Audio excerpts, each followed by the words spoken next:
What's happening, everybody? Adam Mercer with the God in Kentucky podcast coming at you on this Thursday with a preview of Kentucky against the South Carolina Gamecocks Saturday night, Williams-Brice Stadium. Always a great atmosphere, one of the better atmospheres in the SEC. They know how to bring it, and Kentucky better bring their game. South Carolina 0-2 in the SEC already. They're gonna be looking for that first win. So should be a fun time. And I've actually wasn't feeling great about this game until I started. I listened to my buddy Justin Rowland, who's been on our podcast, covers the Cats. He was on Tom Leach's show this morning, and just starting to throw out numbers that if you just look at statistics, Kentucky should win this game. They seem like the better team statistically, and all kinds of numbers that Kentucky is they as a 5.5 point underdog.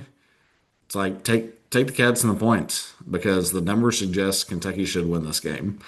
I said all along, if Kentucky can start the season 3-1, they're going to be in good shape. Moving forward to hopefully get to a bowl game. Had that debacle against Ole Miss that just could not fire on all cylinders, but you still somehow managed to make that a game. Just couldn't come up with a win. If you can now get this W and kind of make up for the performance against Ole Miss, you're in pretty good shape. So I'm super excited to see how does Cutter Boley look on his first true road start. It's going to be run heavy. South Carolina played Missouri last week, and Missouri had dang near 300 yards rushing, and South Carolina had a whopping total of -9, which that's pretty impressive. Which in college the sacks count against the rush, so that's part of it. But again, that discrepancy, if Kentucky can come up with that kind of discrepancy that hold South Carolina at bay in the rushing game, and they run for 250 plus, it's always a cliche to say, win the turnover battle. But if you do that, plus you have that huge gap in rushing yards, I don't see any reason Kentucky shouldn't win this game. So it's not, I don't know why before the beginning of the week, I just had a bad feeling about it going into it, thinking that this was an uphill battle. I actually think, Vegas is wrong. Kentucky should be favored in this game. But that's why they make the big bucks. That's why they've got all those shiny places out there in Las Vegas.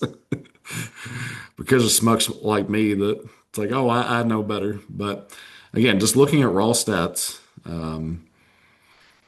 as stagnant and as bad as Kentucky's offense has seemed at times, they're still ranked 30 spots ahead of South Carolina's. Kentucky's at 62 right now. South Carolina's around 99. Kentucky's been much more efficient in third down conversions. Kentucky's right on the border of being a top 50 team in third down conversions. South Carolina is sub 120 penalty yardage. Kentucky's one of the fewest, top 25 and fewest penalized teams in the country. South Carolina is 120 plus. Rushing offense, same thing. Kentucky's a top 30 rushing offense team. South Carolina is sub 100. Turnovers, there's not a huge discrepancy there. Kentucky's been a little bit better protecting the ball. I think they're a top 40 team in protecting the ball. South Carolina might be 50 to 60, something like that. So not, they're not turnover prone by any means, but just seeing the way that Missouri and Vandy have played South Carolina, if Kentucky can keep the pressure with their front seven on South Carolina, they don't have a good offensive line. So if they can keep up the pressure that they've shown through the first three games, they're gonna make it a tough time for Sellers, who, that's the only statistical area that they really have shown just in the numbers an advantage over Kentucky. And it's not by the gap you would think. It's not like South Carolina's out here chucking the ball for 400 yards a game, and Kentucky's at 150. I think it's actually South Carolina averages like 220 through the air, and Kentucky's at 170. So a 50-yard gap there. But we've already changed quarterbacks at Kentucky, and Sellers was supposed to be a preseason like Heisman Trophy candidate. So that doesn't worry me. If you can make up that 50 yards through the air by outgaining them by 100 or so on the ground, win the turnover battle, play clean football, don't have penalties in the red zone. I don't see any reason that Kentucky cannot pull this out. And it's not, again, it's not the huge uphill climb that I think a lot of us think it, or a lot of us thought it would be, including myself, until I really just started diving into the statistics. You can say, well, Kentucky's only played one SEC team, South Carolina's played two, one on the road. Yeah.